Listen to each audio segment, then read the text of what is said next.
Bonjour à toutes et à tous. Aujourd'hui, deuxième vidéo de la série sur le mode solo de Civilisation une nouvelle avec Terra Incognita. On va aujourd'hui détailler les cartes de l'action Science. Donc on en était resté la dernière fois à la mise en place. Donc là, finalement, j'ai complété le plateau ici en ajoutant les jetons nécessaires. On a la mise en place de départ ici. Donc qu'est-ce qu'on va voir aujourd'hui? C'est les cartes sciences. Le niveau 1 de la carte science, c'est de la carte astrologie. Elle est ici. On va les regarder toutes, une par une, et on va les détailler.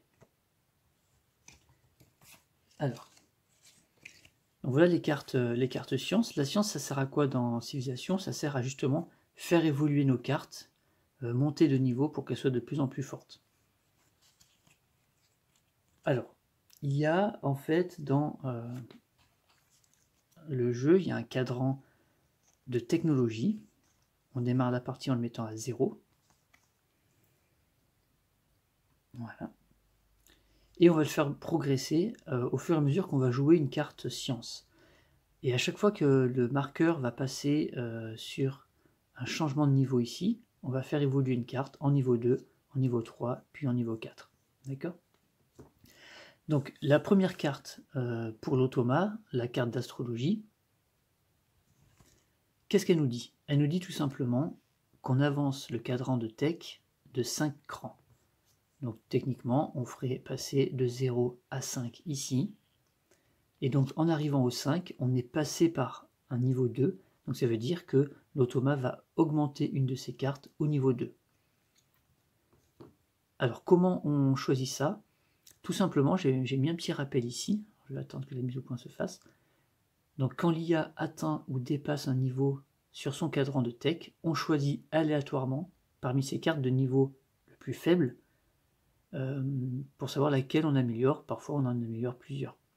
Voilà. Donc là, qu'est-ce qu'on ferait? Donc on aurait nos cartes comme ça.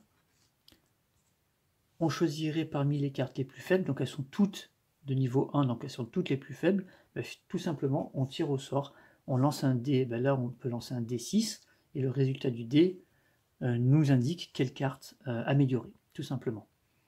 Il y a cependant une petite règle particulière, c'est que lorsque la carte unique du dirigeant de l'automa, par exemple là, c'est le niveau 2. Comme on doit améliorer une carte niveau 2, on ne va pas tirer au sort, on va systématiquement mettre cette carte à la place de l'autre. Évidemment, il a envie le plus vite possible de bénéficier de son bonus particulier. Donc, à part dans ce cas-là, on tire au sort la carte la plus faible pour la faire évoluer, au niveau 2 ou 3 ou 4. Mais si ça peut correspondre à sa carte unique, ben on prend directement sa carte unique et on remplace l'autre, tout simplement. On va noter aussi que en bas des cartes, donc là les cartes, hein, pour rappel, c'est des cartes que j'ai redesignées pour les avoir en français, et j'ai essayé de mettre des indications et j'ai repris en fait à peu près le même design que les cartes du jeu. Donc en bas il y a un bandeau avec un jeton, une icône qui correspond au jeton commerce, et puis un effet. En gros ça veut dire que là on a vu que la carte, elle nous disait de faire progresser le cadran de tech de 5, bah en fait, l'IA va systématiquement, pour une carte scientifique, dépenser ces jetons commerce qui seraient présents sur la carte. Il peut en avoir entre 0 et 3, selon les règles que j'ai ajustées aussi. Il va les dépenser pour augmenter de 1 de plus le cadran de tech. Donc il aurait pu l'augmenter de 5, mais il aurait pu aller jusqu'à 8. Et en allant jusqu'à 8, en fait, on aurait vu que il serait passé de 0 à 8, donc il aurait pu améliorer 2 cartes. Donc dans ces cas, quand il doit améliorer 2 cartes, ben on les fait les unes après les autres, c'est-à-dire qu'on tire au sort une pour l'améliorer, et ensuite, ben, comme on regarde parmi les plus faibles, ben on va regarder parmi les 5 autres pour améliorer la deuxième, etc. Voilà, donc c'est vraiment très très simple. Donc là, ça c'était, on avait l'astrologie, pardon. Si on passe la carte science de niveau 2, Donc on voit que c'est la connaissance des mathématiques.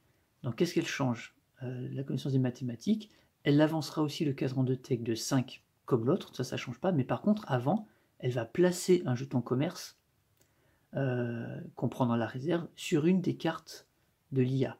Et comment on choisit? C'est on va prendre parmi les cartes qui ont le moins de jetons, déjà sur elle, et s'il y a une égalité, on prend celle qui est de plus haut niveau. Voilà, tout simplement. Donc si on fait un petit exemple, admettons, il y avait un jeton ici, un jeton ici, un jeton ici, et un jeton ici, ou même là, il y en avait par exemple 2, voilà. Donc admettons, en cours de partie, on se retrouve dans cette configuration-là. Les mathématiques nous disent, on ajoute un jeton commerce, donc on prend dans la réserve, donc on prend parmi les cartes qui en ont le moins, donc ça serait soit celle-ci, soit celle-ci, et comme il y a égalité, ben on prend celle qui est la plus haute dans l'échelle de priorité, tout simplement parce que c'est parmi les deux, c'est celle qui va jouer en premier, puisqu'elle va se décaler vers l'échelon 5. Donc voilà comment ça marche pour les mathématiques.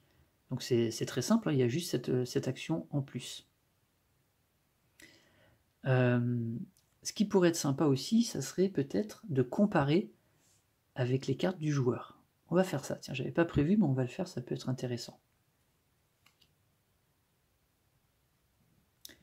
Alors, donc si on revient un petit peu en arrière sur l'astrologie, qu'est-ce que la carte astrologie d'un joueur nous dit? Elle nous dit tout simplement qu'on avance le cadran de technologie d'un nombre de crans égal au numéro de l'échelon. Bah évidemment, parce que nous, en fait, on va jouer une carte qui peut être n'importe où sur l'échelle de priorité, donc on va avancer le cadran de tech de 1, de 2, de 3, de 4, selon l'emplacement de la carte. Comme l'IA la joue toujours à l'emplacement 5, bah directement sur la carte, c'est marqué augmenter de 5. Donc là, c'est exactement la même action que nous, et ça, c'est le but. Hein. Le but, c'est que les règles de l'IA soient le plus proches possible. Ensuite, si on passe au niveau 2, pour aller chercher les mathématiques du joueur. Les mathématiques, il nous dit, bah, placez un pion commerce sur une carte de votre choix, en fait. Et ensuite, on augmente le cadran. Donc c'est la même chose. Donc nous, on pourrait choisir sur quelle carte on met notre jeton commerce. Pour l'IA, on va essayer de niveler pour faire en sorte qu'il ait des jetons un peu partout. Donc c'est pour ça qu'on va choisir celle où il y en a le moins. Donc là, les actions se ressemblent, hein, c'est les mêmes. Ensuite, si on continue à faire évoluer la branche scientifique, on arrive aux pièces de rechange. Alors les pièces de rechange, ça nous dit quoi? Ça nous dit que d'entrée de jeu, il va améliorer une carte, et on choisit celle qui est de plus faible niveau, et s'il y a égalité, celle qui est la plus haute. Voilà. Donc là, il va potentiellement, il peut améliorer 2 cartes dans son tour, si en plus après, quand il augmente de 5, il passe par une amélioration de carte. Donc amélioration, celle de plus faible niveau. Donc on va regarder, bon évidemment quand on arrive aux pièces de rechange, on n'est pas dans cette configuration là, il a déjà amélioré des cartes. Donc on regarde parmi celles les plus faibles, on améliore la plus faible, s'il y en a plusieurs à égalité, on prend celle qui est la plus élevée dans l'échelle, celle qui va jouer en premier. Voilà. Donc ça c'est très simple aussi à comprendre. Chez le joueur, ça disait quoi les pièces de rechange? Chez le joueur, ça disait prenez une ressource de votre choix de la réserve, vous ne pouvez pas prendre une ressource d'un type que vous possédez déjà. Donc là, il y a eu un petit changement par rapport aux cartes du joueur. Donc la personne qui a... alors je ne sais plus si c'est lui ou si c'était dans le mode solo, je pense que c'était déjà dans le mode solo de base. Ils ont préféré lui faire améliorer une carte plutôt que lui donner une ressource. Et je trouve que c'est bien vu, ça reste dans la thématique scientifique avec la progression de cartes. Ok, très bien. Ensuite, on va passer au niveau 4. Et la carte niveau 4 scientifique, où est-ce qu'elle est?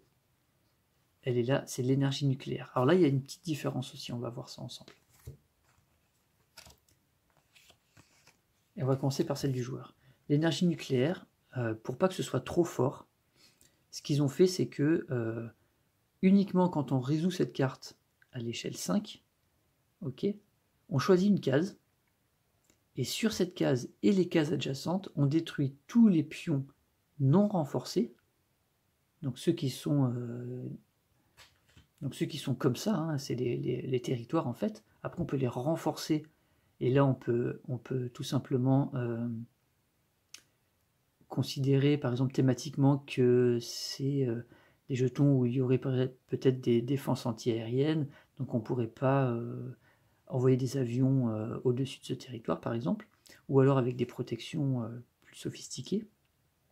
Et en fait on détruit ces jetons, ou alors on retourne ceux qui étaient comme ça, on les retourne comme ça, on les affaiblit en fait. Et ensuite on augmente notre cadran de tech. Alors pour l'IA ça a changé un peu.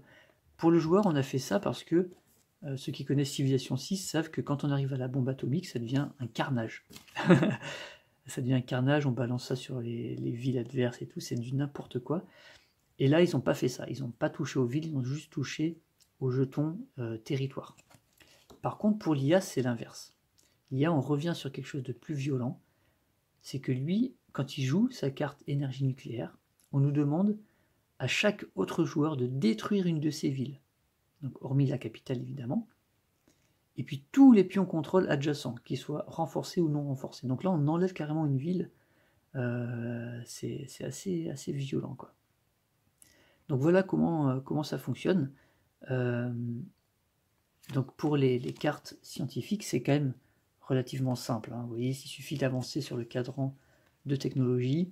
Il va dépenser systématiquement tous les jetons contrôle, tous les jetons commerce pardon, qui sont sur les cartes pour avancer encore plus vite, et les actions sont très faciles à comprendre.